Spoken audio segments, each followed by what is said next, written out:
You're listening to the SpyFy After Dark podcast.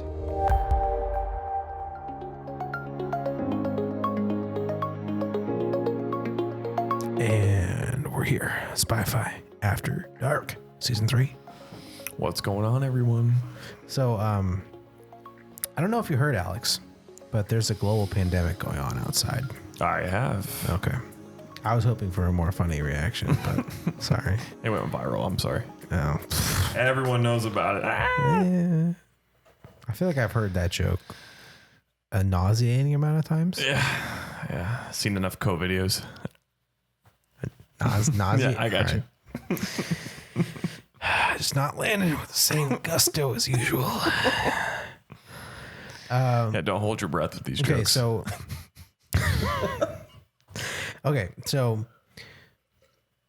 for the audience, I promise this is the only time we're going to discuss this godforsaken thing in detail. But I figured it would be irresponsible not to do one episode on COVID in one episode alone. I promise this will never be the main primary subject of an episode again, because we're all kind of sick and tired of hearing of it. All right, I've used that one before. Got the Punisher over here. Yeah, it's okay. But yeah, so obviously this is a thing that is affecting our lives. We all know that. You're staying inside. You're doing your part, hopefully. And if you're not, go fuck yourself. But if you are, yeah, this world is kind of weird right now. Kind of sucks. I know it's really disrupted my life. Yeah, I mean, it's an event like this, interestingly enough, will have a polarizing effect on society. First of all, the authenticity of the event seems to be that of contention. Okay. There is that, right? Yeah. All right. Right. You have that. And then that's aside from the fact that whether or not this should be treated seriously, and it should be treated seriously, how you go about adapting to this scenario as a country, right? So how are our leaders handling this? Yeah. So what is your favorite part of this crisis? Just to open this on a positive note. The public, the new sense of public awareness to the propensity of something like this happening. Okay. Also, I now hear in discussion that I like. I'm not a virologist by any means, but I do like having those kind of conversations with people now about why it's difficult to deal with a virus. You can pretend to be an epidemiologist for exactly. a few minutes. No, yeah. exactly. So it's like people are talking about the pathology of viruses, which is awesome. I know. People are talking about the inherent dangers of viruses. I like where we're heading as a society. You know what I'm saying? Because again, viruses. The uptick of public consciousness is nice. The uptick, right? Yeah. So that's positive. Yeah. And I think when this passes, that like general awareness, public knowledge is not going to go away. I hope so. Do you know what I'm saying? Yeah. So that's a positive take from this. Yeah. I think it'll certainly, at the very least, expand it to a larger percentage of people than it was at before. I am a little worried though, too, just regarding like the long-term impact of something like this, regarding like how ordinary processes work in like entertainment, school, like how are those things going to be like? Okay, we'll get to that in a second. I do want to say my favorite thing about this crisis. I figured that'd be the kind of jump. So my favorite thing so far about the crisis is all of the millionaires making videos in their mansions about how you should learn yoga.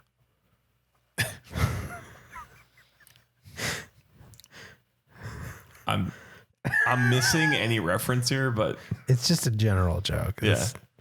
There's no context necessary. But you're right, though. There are a lot of people making videos about, social distancing and stay inside. And it's funny because obviously there was that 1 week in March where it became real immediately. Like, I'm sure you experienced the same thing. I went from like, oh, this is this curious thing happening to like, holy shit, this is right now. Like there was no like ramp up. It was just immediate. Yeah, it definitely. Just all of a sudden overnight, there's like 4 videos from YouTubers I watch about social distancing. Yeah, it definitely played out like some like really important like World Series or conference everyone is like glued to like the stats Yeah. and trends regarding like the spread of this thing. And yes, it is very real, and it's very real outside of New York. Yeah. Well, okay. So obviously my answer was tongue in cheek, but in reality, that is actually my favorite part of this crisis, even though it's a little tone deaf, because you do have an opportunity in a crisis like this to do some stuff for yourself Go on. What do you mean? take some time to learn something new, to exercise a little more, to do a couple little things in your life that are good for you. Because you have a little more time in your hands, or a lot more time in your hands if you're unemployed. You just have an opportunity to potentially improve your life a little bit. I will say on social media, I've noticed some general trends where like productivity is being pushed. Oh yeah. That's the flip side to this is there is like the productivity police, you know, they're like, there's like memes like, if you're not like doing X, Y, and Z, it's not that you don't have the time, it's that you're lazy or something. Yeah. It's like, that's just not productive. No, right. I mean, as a society, we're going through this like global anxiety-inducing, depression-inducing event. Like, you can't expect people to be performing at 100%. I certainly have not been. So yes, that's obviously not fun. Plus, restorations are also a form of being productive long term. So, like taking time now to like relax, unwind, maybe consider certain big changes that you can make in your life. Like, to your point, like self-reflecting is a productive thing. Relaxing is a productive thing. So, I mean, yes, potentially watching 10 hours of Netflix a day, probably not the best thing for you, but in the short run, probably not the worst thing for you either. I mean, if you're accruing PTO, I mean, it could be. Those who are still employed, hey. And interestingly enough, for those who are not employed, the $600 a week in unemployment increase is a lot of money for a lot of people. Yes. There are a lot of people that are unemployed that are making more money being unemployed than they were making employed. Are you 600? Yes. It's not going to be for us. Like, that doesn't matter for us. No, but I'm thinking like, what does that It's $2,400. It's $2,500 a month. No. I guess I meant hourly on a 40-hour week. That's like $15. Let's say $2,500 a month on average, right? $2,500 over. It's $15. Or let's just do for 4 weeks, right? What am I doing? Just 600 over 40. Jesus Christ. Yes. It's 15. Yeah. That's not. Maybe you're right. Holy shit, 15? That's even higher than I thought it was. Yeah, for some reason. At first I was thinking that's not that high. Then I'm like, wait. Like, hold on, that is a pretty nice cut. Now it is taxable on the back end, so it's not. You do have to pay taxes against unemployment income. A lot of people don't know that, but you do. You don't have to pay it immediately, but you will owe taxes on it if you don't have it withdrawn at the time of payment. Because a lot of states will allow you to withdraw taxes on it, just like a paycheck. Like a but wage. You can also choose not to do that and pay it yourself later. It's up to you. So it's just treated like a wage then. Yeah. However, in Arizona, our default unemployment. Take a guess. Take a guess at how much you get in Arizona for unemployment per week, at maximum. I thought it was something like $1,500 a month. Okay, I hit a shortcut and it accidentally stopped recording. Oh, we're good. Okay, so $1,500 a month is what you said, right? Yeah, roughly. Over 4 weeks is $375 a week on average. The maximum unemployment benefit in Arizona is a whopping $240 a week. Wait, it's less than I thought? Yeah. $240 a week, which equivocates to $6 an hour at a 40-hour work week. Yeah, it's pathetic. But my question to follow up on that is, how viable is the current minimum wage for like sustaining a life? A life. Not at all. Okay, and this is like is this less than half? Like, what's minimum wage at right now in Arizona? In Arizona, your full unemployment benefit of the Arizona unemployment plus the $600 a week federal equivalates to $21 an hour of a 40-hour work week. Yeah, because you're just adding the $6.50. Which is like, that's pretty much the baseline livable wage in Phoenix for a single person. Fine. That's pretty much baseline. My first job, it was a part-time job at Infusionsoft. I think 15 is actually okay. Okay, so go on. It's possible. Yes. So my first job was $24 an hour, and it was part-time, and I was able to survive, obviously, with a roommate, and minimal other expenses, and it was okay. And I had a little bit extra, but you can't live alone on that income. You're right, and you are also single. Yes. Yeah, I don't have someone to share expenses with. Yeah, that's when unless this I roommate becomes with another person.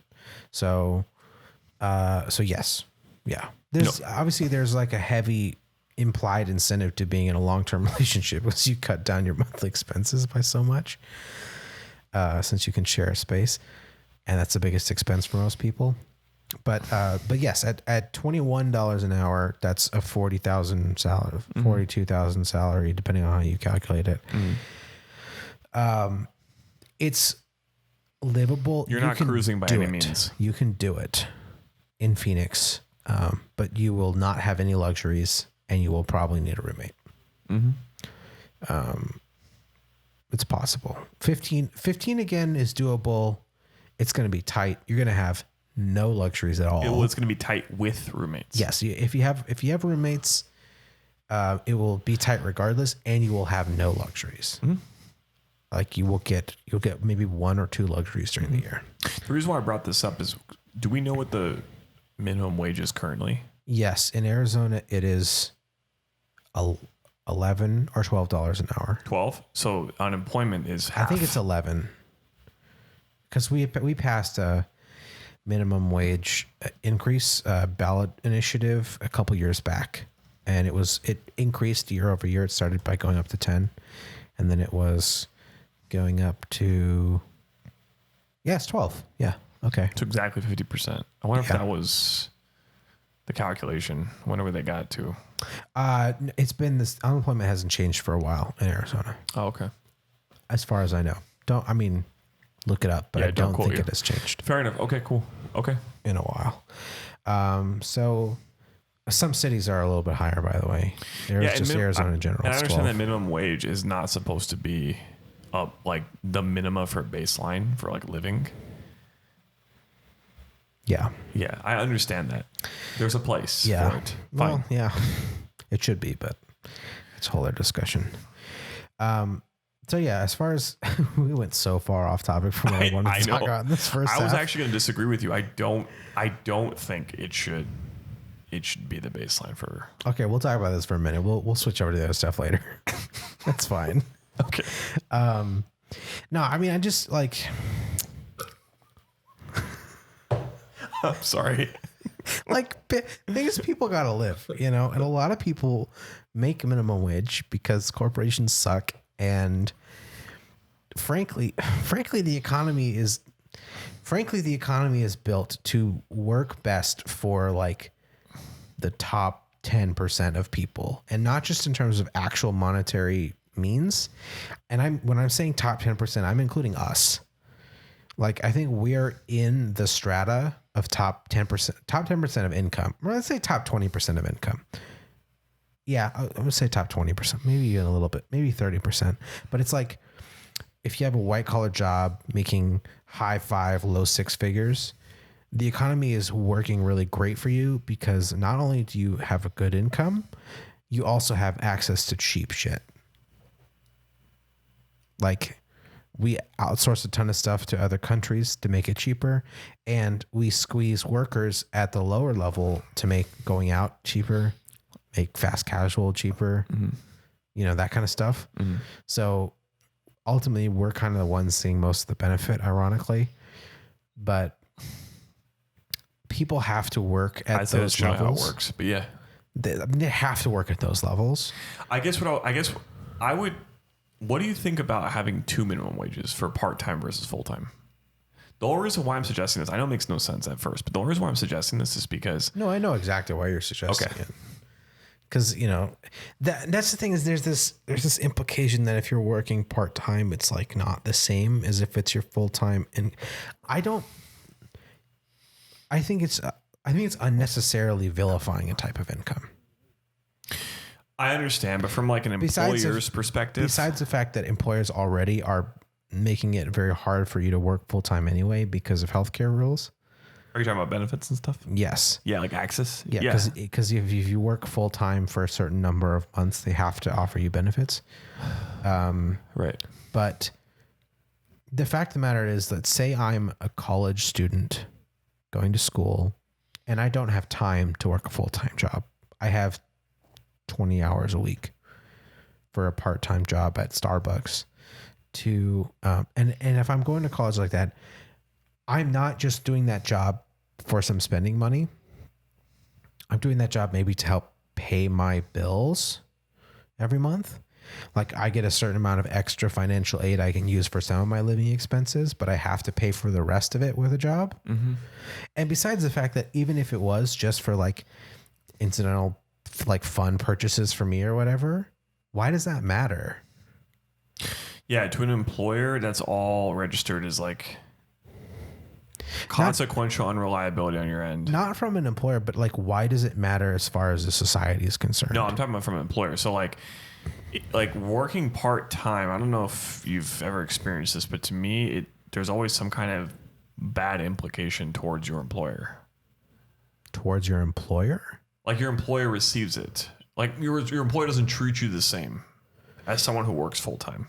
Wait. So I receive it or my employer receives it? Sorry. So the employer will treat you. So you receive it. Yeah. You're treated differently because you're part-time. Yes. Yeah. I have experienced that. And I feel like when you work part-time in a position, you may give off the impression that your said position is not of priority. It also implies lack of stability.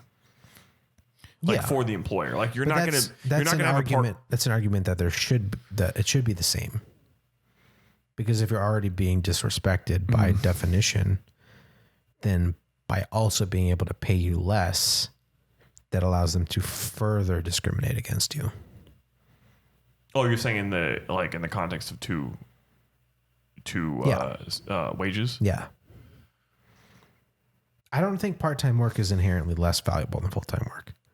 That's what the argument, at the end of the day, that's what the argument boils down to. If you make that argument. I don't know if you ever thought about it that way, but that's no matter how you go, you end up at that place. You're right. I will say that would part-time be more expensive? Like having more people on your payroll, administrative wise. It's clearly not expensive enough for companies to not do it. Right, and to because most of those and to dodge benefits and stuff like this, exactly. right? By having more people, low-level service benefits do it anyway. They have more staff that are part-time, and then these people work 3 jobs instead of just having one full-time job. They work 2 or 3 part-time instead. But yeah, I mean, like the fact of the matter is, people do have to work at that level, and they have to make enough money to live. Like they have to. It's not just a moral thing. It's like if they can't live properly, that doesn't do anyone else a service. Like it's not helping us. Like I'm not better off if my barista doesn't make enough money to pay their bills. You know? In the short run, maybe it makes my coffee 25 cents cheaper. But I mean, come on. Like, it's not a considerable difference. I don't know. It's kind of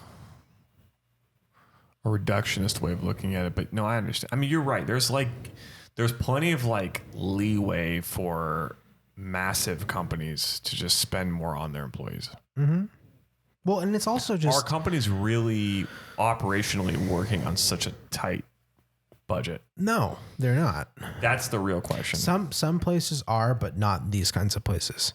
And And the fact of the matter is, it's not even a moral question. Another question I have for you is like regarding employment, how much contribution to employment across, let's just say, the United States is coming from massive corporations? Like, you know what I'm saying? That's a good question. It's a large number. I'm sure, because they're massive corporations, but I'm curious what it is. And the problem is, like, the definition of small businesses Like changes Walmart, considerably. for instance. You know what I mean? Yes. Think about that contribution to our employment. Let's see here. Oh, God, this is a full white paper. That's too much. Well, hold on. Percentage of total employment by enterprise employment size in 2012. Large enterprises, 51.6%. Very small, 17.6%. Small, 16.7%. And medium, 14%. Now, how do they define those is the question. Let's see if they have some figures here. Here we go. Enterprise firm. Very small is fewer than 20 employees. Small, 20 to 99. Medium, 100 to 499. Large, 500 or more. Okay, that's fair. That's how I would pretty much categorize it. So 51% from large corporations. 51.6 in 2012. And it's a higher percentage now. Because more employment has been shifting that way over time. That's what consolidating. I would think the same. Yeah, the market has been consolidating in general. So more companies have gone from small to medium and medium to large. Just up. Yep. So where does your question follow from that? No, I mean, that answers it. But it sounded like you were like setting something up. I with wasn't. That question. Just that larger companies can probably get away with spending a little more for their, Yes. Yes, absolutely. Larger companies have a larger margin to work with, but also just in general, actually, and I just want to emphasize it. It's really not even a moral question. I think a lot of people will sort of make a stink out of like, oh, you're just saying that because, you say it's the right thing to do. What if I don't think it's the right thing to do or whatever? Like to take like a moral position against it. It's not a moral question because paying those employees better is objectively good for the economy. It's not even about like, is it the right thing to do? If they have more money to spend, they spend it. And money is cyclical.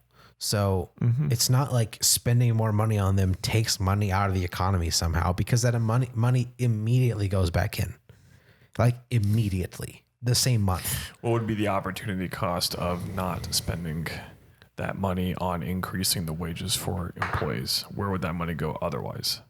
Generally it concentrates in shareholders, generally speaking. And again, like that money does eventually go back into the economy too, because it goes back into the supply side. But when you have supply side driven economics, what you're basically doing is squeezing the market to run faster and faster and faster, because the supply is not going to reinvest money if they don't think they're going to get more returned. But money is not just being invented by the economy all the time. Only the government can do that. And they only invent so much money every year. Of course, in a crisis like this, they're inventing a lot more money, but this is an exception, not the rule. So in a supply side economy, you drive the economy to just run faster and faster. You drive people to run leaner and leaner. You drive organizations to run leaner and leaner. So a big reason why a recession right now is so bad is because when you have an economy that is so supply side oriented, there is no safety involved. It's like when you're riding a bicycle at an incredibly fast speed and you immediately slam on the brakes. You're going to fall. Like you're going to wobble and fall quickly because the speed is what's keeping you going. Mm-hmm. And as soon as the speed slows down, you fall over. So we have been running a supply side driven economy for 40 to 50 years. Increasingly so year over year. And eventually it can't last forever. Like by definition, but like structurally, it cannot last forever. At some point it has to give, because you cannot have increasing profits year over year forever. You just can't without inventing money to add to the economy. Mm-hmm. You can only get so lean.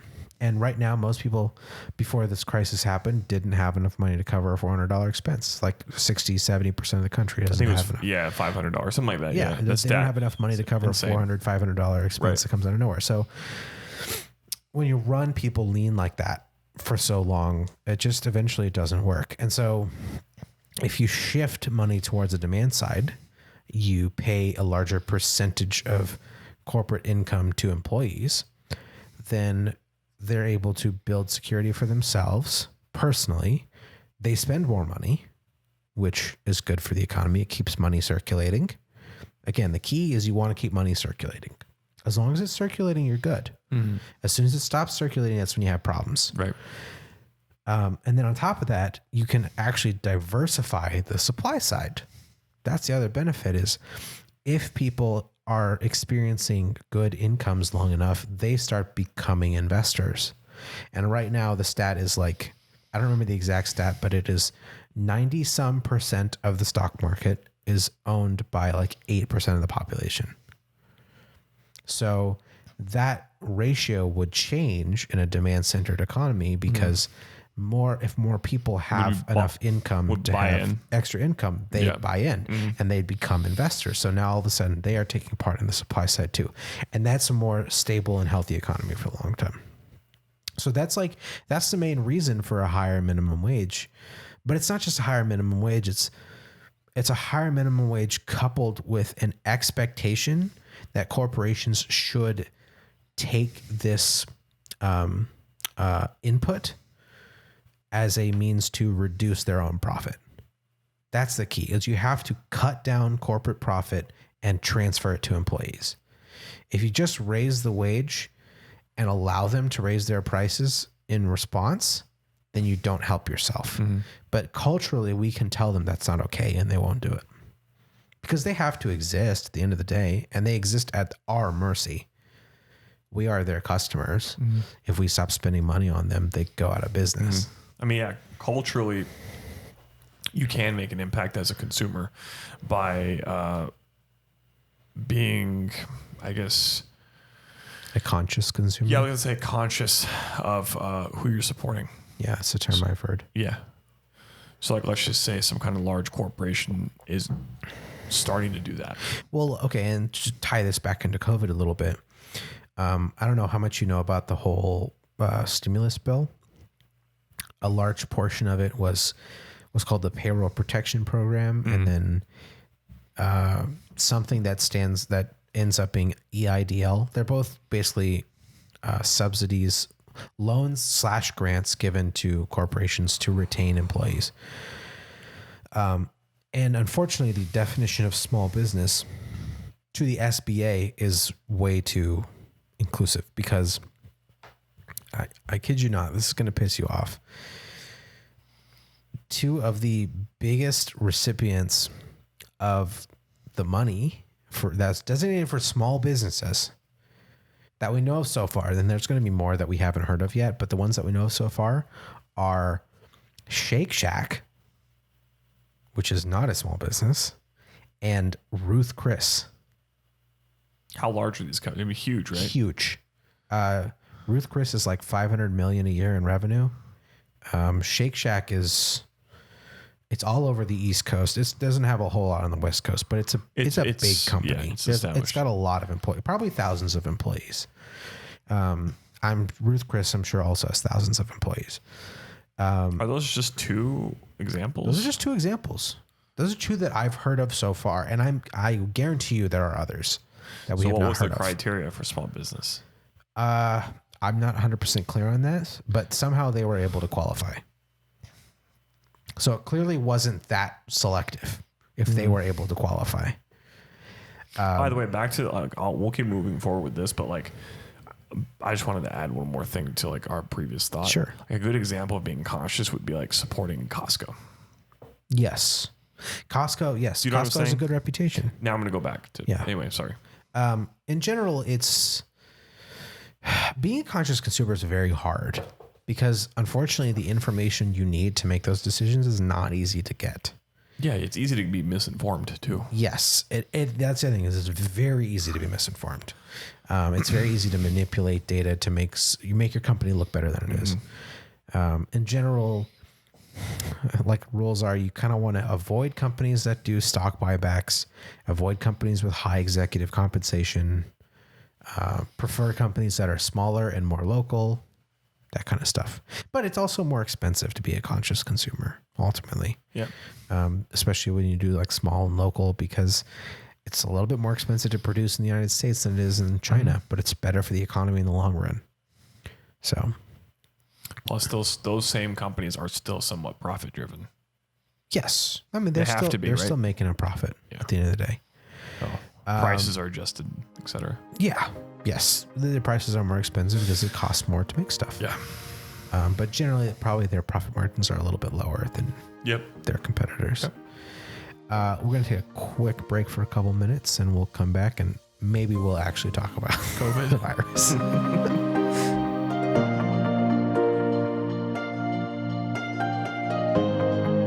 Hey there, podcast listeners. This podcast is proudly sponsored by me. That's right, me. I'm here to tell you about a project I've been working on called the Iowa Maucus. It's a democracy technology project with an accompanying live stream that will be happening sometime in June. Basically, a friend and I are building a real caucus software. This project is based on the now famous debacle that's known as the 2020 Iowa Democratic Caucus, when the Iowa Democratic Party utilized a new technology for the first time in running its caucus. Except the technology kind of failed really bad. The thing is, the software that you'd use to run a caucus is not actually that complicated. And so my friend and I wanted to basically just build it. And we're going to run a live stream mock caucus or Maucus to prove that it works. Head on over to iowamaucus.com because I know you want to learn more about it. Sign up for email updates. We'll keep you updated along the way. I promise we'll use your email very responsibly, more responsibly than pretty much everyone else in politics. And we are going to need a few volunteers to actually make the Maucus happen. It's a really, really small commitment of time, but we do need people to fill the spots for the live stream. So once again, head on over to iowamaucus.com, sign up for updates, sign up to be a part of the caucus if you want to be a part of it. Like I said, it's a small commitment. We're talking 5 to 10 minutes of your day. Anyways, that is it for me. Let's get back to the episode.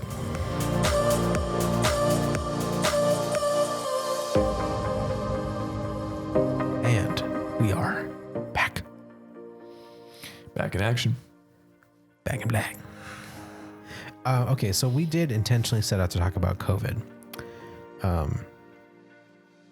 Mixed job so far, on that front. Could be better. Or needs improvement, perhaps.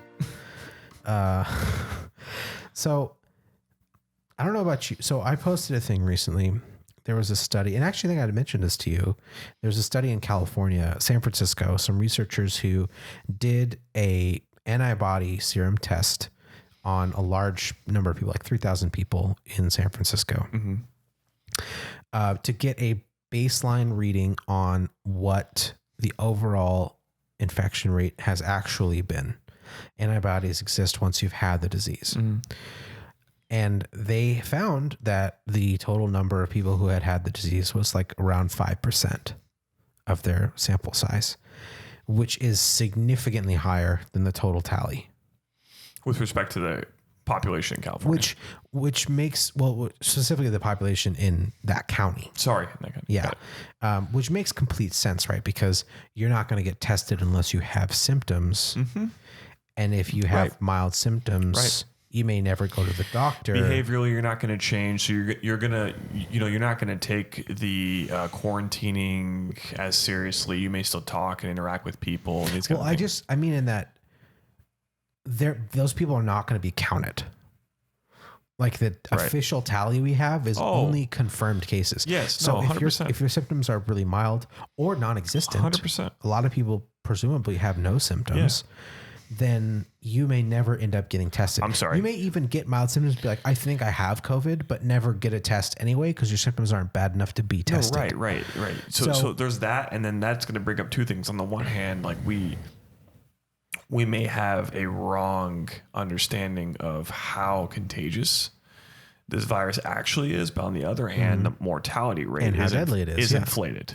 Yeah. So, Right. So there's an inverse relationship there. The main takeaway from this study, which it wasn't in the headline, but I included this as part of my post, was that the mortality rate is lower than our numbers would suggest, because more people have had it than we thought. Yes. Based on the numbers here, were saying that there are anywhere, like their study numbers show that there are 50 to 80 times more people infected than we think. That's incredible. Which is insane, right? Yeah. But then even there actually are problems with also counting deaths properly. So even if deaths are undercounted by a factor of 2 or 3, which is very possible. That's generous, and that's still not cutting into the 50 to 80 magnitude. And even then 50, let's just say 50 to 4 as a ratio. That's insane. Plus, this study, just general kits available for testing things like this are all symptomatic of the known outbreak of COVID and the like the awareness we have now. This could have actually been here previously. Right. There are theories that it was. Yeah. I mean, if you have there are theories that, because the thing is, China has also backdated its estimate of when the disease started several times. So there are theories that the disease actually first was seen in humans in fall of 2019. Right. Like October, September. Right. And migrated and existed in their population for a while before enough serious cases were identified without a cause and then attributed to a new disease and found that it could have spread far enough to, particularly in California, where there's a lot of traffic from Asia. There's a lot of travel coming in and out from China, San Francisco, Seattle, and other West Coast cities, because they like living there and they come visit there all the time. So there's a theory that the disease has actually been in the United States since probably winter 2019, December, maybe January. Right. It's plausible. And then our first confirmed case wasn't until, I think it was February or late January or something. I think February. So it's probably been here a month or so longer than we thought, maybe even a little bit more than that. Right. And the death rate is probably more realistically about 0.1 to 0.5%. And then you can compartmentalize that by demographic. And, yes. And your susceptibility as the key thing being that if your symptoms become serious, your death rate is more likely to be about 3 to 5%. When I say serious, I mean enough to where you would meet testing criteria. Yeah. Essentially whether or not you're symptomatic. Yeah. Thoroughly symptomatic. Yeah, thoroughly. Yeah. And again, back on that idea, the notion that this may have been here previously. I mean, again, the common symptoms are concurrent with other diseases. Yeah. So it's very easily masked. In particular, we had recorded a particularly bad flu season this year. There you go. And there's no arbitrary reason for that to be. Sometimes it just happens. Could be coincidence, but it's also possible that a number of flu cases were misattributed. Right. There could have been a number of COVID cases that were misattributed as flu cases. Possible, because not everyone who has the flu is actually tested for the flu. Yeah. Not always. Usually, but not always. But the main takeaway being, doesn't mean the disease is not serious. The fact of the matter is that the serious part of the disease is how fast it spreads. Right. Even with just our confirmed cases, the spread rate is very fast. 100%. The viral load supposedly every required 2 to 4 days. Yes. It's nuts. It's a really, really fast spread. So that's the danger in that even if only, 1% of people develop serious symptoms, or even 0.5% of people develop serious symptoms, if it all of a sudden infects 10 million people the next day, that's a lot of people that will develop serious symptoms, and we won't have the capacity to handle that. Right. So that's the reason why social distancing is important. Super important. Because we have to reduce the speed of the spread long enough for us to develop effective therapies and ways to triage the disease without filling up emergency rooms. And you have to engage in a quarantining like a regimen for quite some time because of the incubation. So you can actually get like a fair and real understanding of the status of the United States. And obviously the other dangerous part of this disease is the incubation can be very long. Extremely long. It So can for be, instance, if you're up to 2 weeks, if you're seeing spikes, spread without symptoms, if you're seeing spikes, for instance, like on TV, that could be symptomatic of days, even a week and a half. That spike is 5 to 10 days delayed. Right. Exactly. And with a doubling rate of like 2 to 4 days, that's a 10-day delayed spike. It includes 4 doublings, which is insane. That's a lot of people after a little bit of time. And so the main thing I do want to emphasize is if you get the disease, it's almost always not going to kill you. So you should not be terrified of this disease. It's not worthy of that. There are some signs that potentially there are some lingering issues in your lungs. If it gets into your lungs, it can cause some scar tissue damage. Yeah, some permanent damage to your lungs. It's unclear if your body is able to resolve that over time because this hasn't been around long enough for us to know. It needs, we need someone who has had it for a year to be able to tell. I also don't know if that was tied to heavy symptoms. I think generally, yes. Yeah. So the coughing. The more heavy your symptoms are, the more damage is done, which makes sense. Any pneumonic development probably causes it. But if you're not symptomatic, that may not even happen to you. So, but honestly, logic in our knowledge of biology would indicate that most likely any of that damage that does occur will be healed over time by your body naturally, unless you're older and you have less ability to do that to heal or to in recover. General. But especially if you're young, your body will most likely just be able to sort of heal it over time. Right. And you may have compromised lung function for 6 months, 12 months, who knows? It may stick around for a little while, but eventually it'll get sorted out. So yeah, I do want people to realize that it's not a disease worth being scared about of itself, but it is a disease worth slowing the spread of regardless, because it can be serious for some people. You should take it seriously. You should incorporate proper quarantining practices for the sake of being responsible to people around you and yourself. But to Millan's point, you shouldn't be fearful. Yeah. And I mean, I guess even we should probably even assess the fact that we're technically within 6 feet and we're within a closed room. It really doesn't even matter if we were 6 feet apart. We're in the same room for an extended period of time. Yeah, I think so. If one of us had it, both of us has it. I think it's more so an arbitrary tool. It's like a speed limit. It is. Yeah, exactly. It's like a speed limit. It's a way to give people structure to generally follow good practice. Yeah. But to your point too, the viral load required for transmission is so low that even like non-filtering air can lead to it. But also on top of that, the amount of viral load you get is apparently pretty considerably tied to the severity of your ultimate symptoms, which makes sense. Yeah, no, yeah. The smaller your initial load, the less likely you are to develop serious symptoms. Yes. Because the more of the virus is in your system, the more likely it is purely by happenstance statistics to get into your lungs. Like the less of it is there, the less opportunities it has to jump. Or to get into your intestines or other areas that have ACE2 receptors. ACE2 receptors.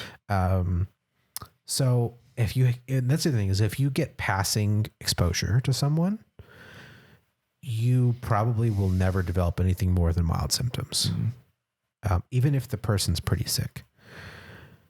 If you have extended exposure, especially extended exposure to someone who's sick, then you probably you have a much higher chance of having serious symptoms. And that's why it's particularly dangerous for healthcare workers, because they are around people who are very sick all the time. We're seeing that. Yeah. And they're the ones getting hit. They're the hardest hit segment of the population, which makes sense. So that's the other thing is the more we can reduce the spread of the disease, the less they have to deal with and the less they will get infected as a secondary benefit. Yeah, we definitely need to do this for the sake of the lack of capacity we have. Our infrastructure for this is not there. No, it's not. Do you It's know what I'm saying? non-existent. And again, like, And it's a symptom. It's ironically it's a symptom that we were talking about earlier.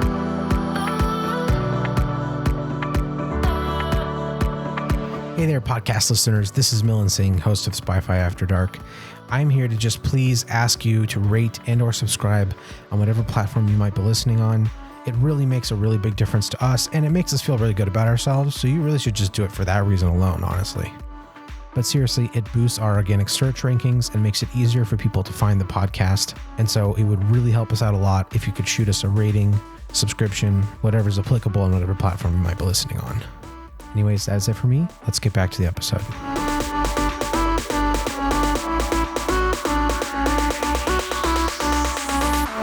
No, it's not. do you know what I'm saying? And again, like, And it's a symptom. It's ironically it's a symptom of what we were talking about earlier.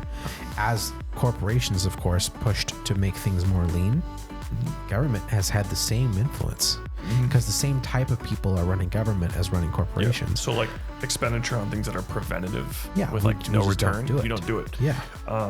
And again, like something like this, like an epidemic like this is moving rampantly through the world concurrently with a viral season. Yes. Okay, hospitals are not being filled just because, Yes. right? And It's just another and factor for them. That's the other thing is also the more COVID patients you have in the hospital, the more dangerous it is for non-COVID patients to go to the hospital. Cross load and stuff like that. Oh, that too. Yeah. So like That too. right now you really don't want to break your foot or Right. break your leg or something.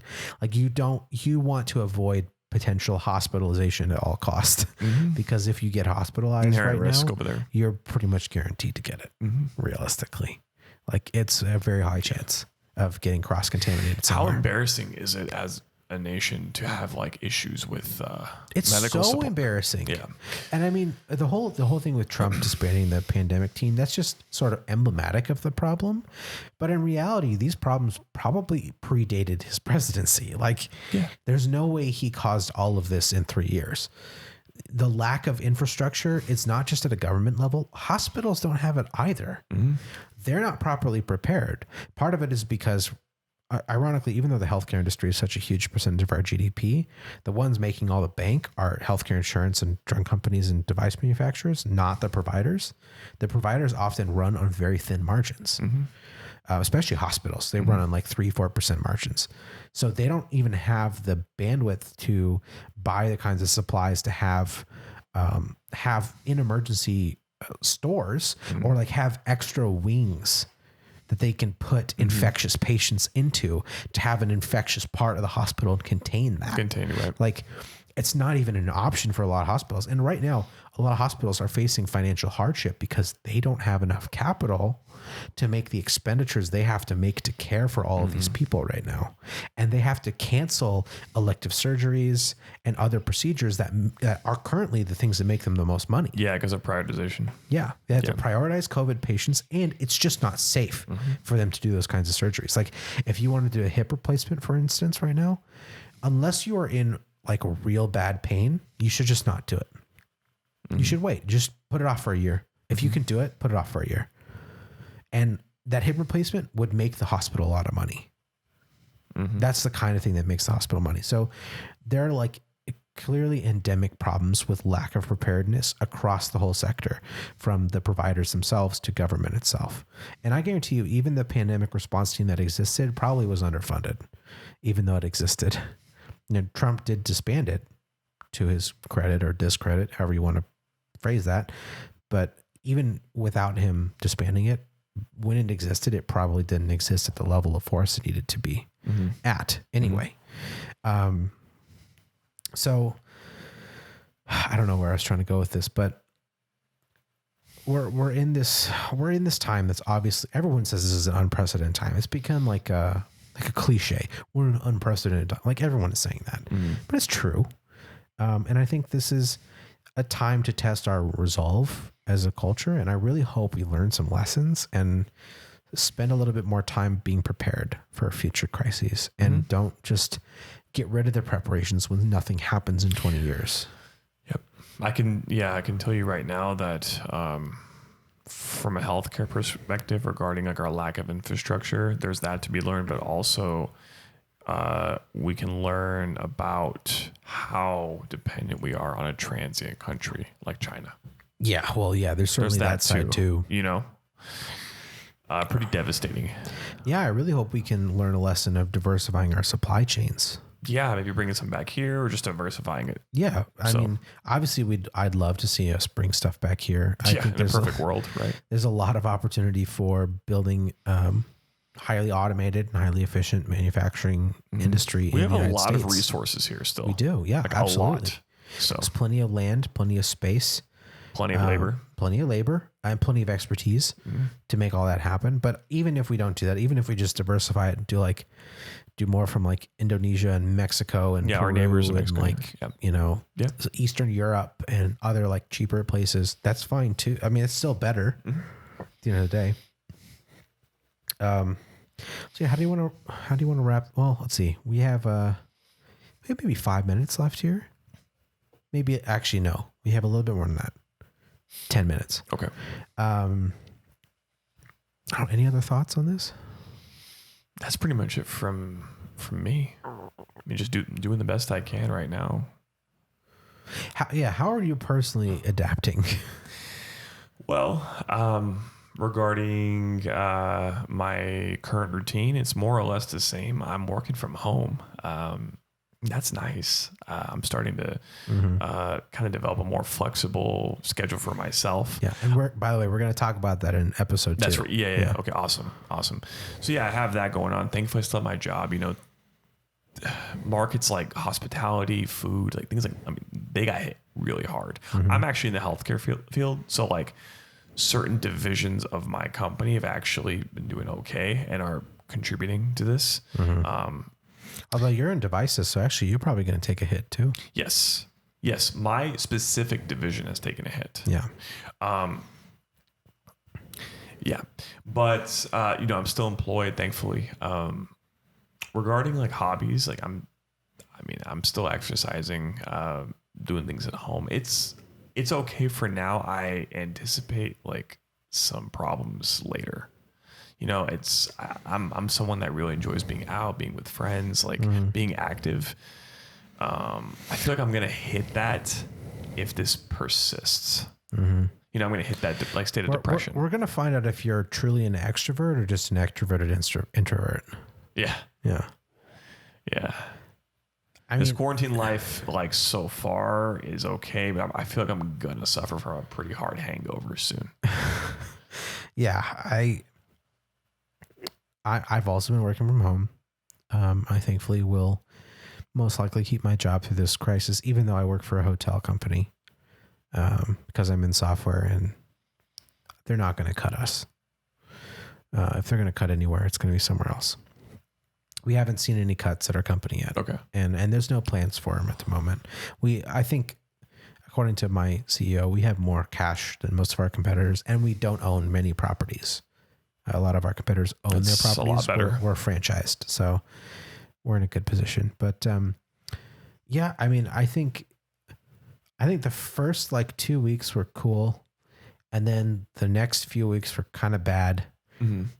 And I was very much feeling withdrawal from like, I want to see people. I want to like go out. I can't do a lot of the social activities I was doing. Right. And I'm missing out on a lot of that stuff, which is sad. And there was like a grieving period. I have more raw time, but I feel like I'm filling my day with more stressors, like being glued to my phone and things like this. Yeah. Like I never was like this. You know what I mean? Yeah, I feel similarly. I definitely have some bright spots. And there's obviously, like I had mentioned at the beginning, there's people who are talking about, you should use the time to learn a new skill. And you should. Like, it's not that that's bad advice. It's just a little tone deaf sometimes. There's some highlights for me. I've been cooking more, which is great. Oh yeah. I really enjoy cooking, and since I have the time for it, I can really get into it, and it's really satisfying. I have actually started doing yoga too. Oh, awesome. And I started bullet journaling, which is sort of a new productivity management system. What do you bullet journal? Oh, okay. So it's mainly for tracking to-dos for the day. Okay, like structuring your week. I do it on a daily basis. Cool. But it's also, you have like multiple levels. So like a daily basis is like the workhorse of what you do, but you also have a monthly basis, and then you have the future log for the future. Awesome. So if you're like, oh, I got to do this thing in May or whatever, you can just stick it down in there so you don't forget. I also use it as a habit tracker, a sleep tracker, a couple of little miscellaneous things. Awesome. And the beauty of bullet journaling is, since it's on paper, it's fully customizable. You can just add whatever you want to it. So if I find something else I want to track, I can just add it in there. Or I can start writing in journal entries and stuff. Like, sure. It's really up to flexible you. like that. It's up to you. You format it at will. But I mean, habits like that hopefully people are picking up with this free time are not going to go away. Yeah. I'd say, once we go back to like the normal routine, I do think that like daily walks, like journaling, maybe new skills that people are picking up while being at home. Yeah. Those are going to now be incorporated into people's lives. I really hope so. You know what I'm saying? Yeah. So that's, I'm hopeful for that. There's definitely a few bright spots for me that I think are going to stay. The flip side being, there's a lot of other things I want to do, and I do have more time on my hands, and realistically, I have enough time to do a lot of these things, but I haven't, because like Same. most people, like I'm anxious, I'm depressed, like we're all human. Like I have like an internal productive police that keeps like banging on my door too. I know, right? And then you feel bad when you don't fulfill it, and it just makes it worse. Of course. I'm getting like 8 hours of sleep though. I can't complain. You know me. Yeah. That's not normal. No, not at Little all. things like that though, I'm capitalizing on. It's like 50% more than usual. Yeah. And it's 100% more than previous. Yeah. Yeah. Yeah. So, Well, we know that's not reproducible. yeah, I know. That was a short-term thing you could do in your early 20s. I'm at like, I'm probably about 8 hours a day on average, 8 to 9, which is honestly pretty normal for me. It's maybe a little bit more than usual, not much more. But yeah, like this is a stressful time. Like as much as I have done some nice, cool new things that I really like, and I'm really hopeful will continue into the future, I have also, I think, missed a lot of opportunities to do other things I wanted to do. And there have been times where I have gotten on myself about that, and that's really not helpful, but I have anyway, because I'm not perfect. That's okay. So yeah, Aspects of that behavior are why you have a lot of goals for yourself. So it's a give and take thing, So if you're out there and you felt similar things, just know that you're not alone. Mm-hmm.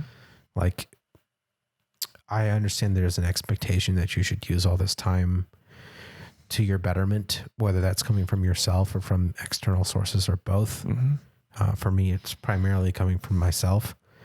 But you're not going to be perfect. The only person who can really cripple you for any sense of inadequacy is yourself. Yes. Ultimately, yes. It comes down to your own perception of yourself, mm-hmm. and your own expectations of yourself. Yep. So I'm not going to tell you to lower your expectations of yourself, because that sounds weird. And you don't necessarily need to, but just you can be a little more forgiving. Mm-hmm. There's just a balance, because like urgency can come from wanting more and not necessarily being comfortable. But at the same time, like if you're appreciative of what you have and who you are and just life in general, you're less likely to burn out. Yes. Like prematurely too. Yeah. So, and if you have a day where you just like watch Netflix all day, so be it. Yeah. It's a reset day. It happens. I've had a few of those. Yeah. I'm becoming more forgiving with things like that too. Yeah. So yeah. Tiger King. I haven't watched it. Oh, yeah. I don't plan on watching it, honestly. Fair enough. It's one of those things, like I look at it like when I do something like Netflix, it's like spending brain cells, mm-hmm. you know? Mm-hmm. And do I really want to spend it on watching hillbillies be hillbillies? In this case, yes. And this coming from me. I don't watch TV. Yeah, honestly, coming from you, like that's like the biggest endorsement so far. Yeah. that I've gotten. I've heard like you should watch it from several people, and But of course that didn't many matter. celebrities. But Right. it didn't matter, Right. But like coming from you, like that's really actually the doesn't matter. most meaningful. It's the most meaningful endorsement. I'm still probably not going to do it though. And on that note, we will catch you all in that. But yeah, be nice to yourself. Enjoy the time you've got. If you live with your family, enjoy your family. If you live on your own, try to get better at enjoying yourself. Yeah. I know I'm not always 100% perfect on that. But yeah, it's not going to be that bad. We're all going to be okay. We'll get through it. Some people are going to be hurt, but chances are it won't be you. You kind of just got to truck on knowing that in a time like this. So we will catch you next time. Take care.